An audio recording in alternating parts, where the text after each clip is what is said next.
Chegou esse tempo que Paulo falou a Timóteo, que viria tempos que não suportariam a sã doutrina. Suportam tudo hoje, em muitos lugares por aí, mas está difícil de suportar a sã doutrina. Você vai pregar em congressos aí, suportam 3 horas de cânticos, 200 conjuntos cantando. Há uma obrigação de ouvir todos os conjuntos que visitam a igreja. Aí ouve 200 conjuntos, coloca mais a equipe de louvor, coloca mais o jogral, coloca mais a peça, coloca mais a dança. Aí quando vai passar para a sã doutrina ser aplicada à igreja, irmão, o horário está avançado, o irmão tem 5 minutos aí. Eu espero que o irmão entenda a gente. O pregador que prega a sã doutrina, ele não te entende. Você está sendo irresponsável com a igreja, você está tendo comichão nos ouvidos, suporta tudo, mas não suporta a sã doutrina. Agora, se fosse o cara do stand-up, podia amanhecer ele lá falando que a galera suporta. Se for o cara da revelação, então pode deixar a noite todinha que a gente escuta a revelação. Porque nunca se viu um povo tão viciado em revelação.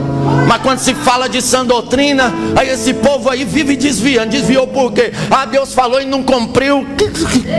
Que Deus? Que Deus? O meu fala e se cumpre. Mas eu não vigiei, não era para me ter contado o meu sonho, irmão. Aleluia. A pior mentira que pregador diz é: não conta teu sonho para ninguém não, para o diabo não impedir. Irmão, mentira. Aleluia. José contou o sonho, jogaram ele na cova. Aleluia. José contou o sonho, venderam ele, mandaram ele para o Egito. Se José não conta o sonho, a promessa não se cumpria.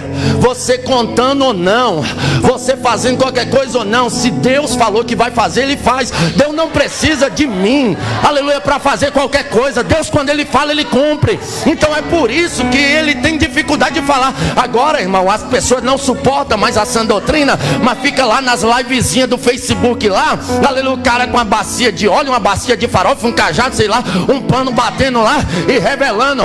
E ó a revelação dos caras. Deus está me revelando aqui que quem compartilhar agora vai ser abençoado. Olha que mentira, irmão. Toda revelação que não tem base na palavra, ela deve ser rejeitada.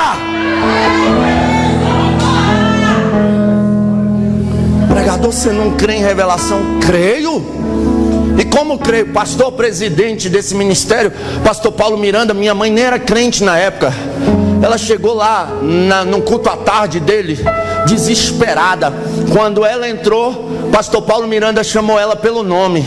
Falou: olha, lá na tua casa está uma situação de desespero, mas ainda hoje, era 3 horas da tarde quando ela entrou lá, ele disse: ainda hoje Deus abre a porta de emprego para você. Quando ela chegou em casa, ligaram para ela ir trabalhar. Então revelações tem, revelações acontece. Eu sou fruto de uma revelação. Eu tinha 15 anos de idade, estava totalmente perdido, aleluia, no mundo das drogas. Eu tenho uma vergonha, irmão, do meu passado. Quando eu olho para o meu passado, parece que não era eu. Aí eu entendo que a Bíblia diz que em Cristo a gente nasce de novo.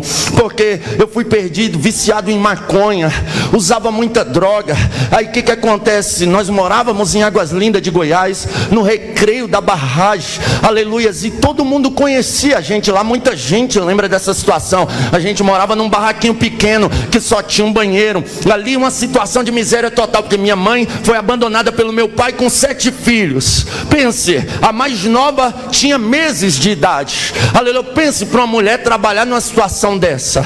Aleluia. Ela não tinha condições de trabalhar porque ficou enferma dos olhos. Aí minha mãe começou a vender as coisas de dentro de casa. Vendeu fogão, vendeu bujão, vendeu geladeira para comprar comida. Conclusão, a gente só cozinhava na lenha. Cortaram a água da gente. A vizinha que deu água para a gente por mais de 3 anos. Pode ir lá, irmão, aleluia, que tenho várias testemunhas disso. Cortaram a luz da gente. A gente vivia comprando vela. Quando não tinha vela, ficava no escuro. Pense numa situação de miséria total. E eu viciado em drogas. Uma vez, eu e mais 2 amigos fumamos um baseado de maconha, sentamos no murinho da minha casa e estamos lá. Aí era 3 horas da tarde mais ou menos. Aí vem 3 jovens vestidos de terno no sol rachando. E aqueles jovens, irmãos, eram pentecostais até o tutano. Aleluia. Eu e mais os 2 sentados no murinho, doidão de maconha. De repente aqueles jovens param em frente à minha casa e começam a fazer isso aqui, irmão. Pense no negócio. E eles pulavam assim, e pulavam, e sapateavam, e começaram a falar línguas estranhas. Pense isso para 3 jovens doidão de maconha que não conhecia nada do poder de Deus. O meu amigo olhou assim e falou: vixe, os caras tão doidão, mas doidão quem tava era nós. E os caras sapateando, pulando, marchando. Aí eles pegaram um na mão do outro, começaram a falar em línguas. O do meio começou a falar em línguas mais alto. Quando ele começou a falar em línguas mais alto, ele apontou para o meu barraco. Ele disse: hoje essa casa está em ruína, hoje essa casa está em miséria, mas de dentro dessa casa Deus vai levantar pregador, de dentro dessa casa Deus vai levantar profeta, de dentro dessa então quando Deus fala, Ele cumpre. Eu não sei aonde estão aqueles profetas, mas a profecia está pregando aqui hoje. Quem acredita, levanta a mão da glória.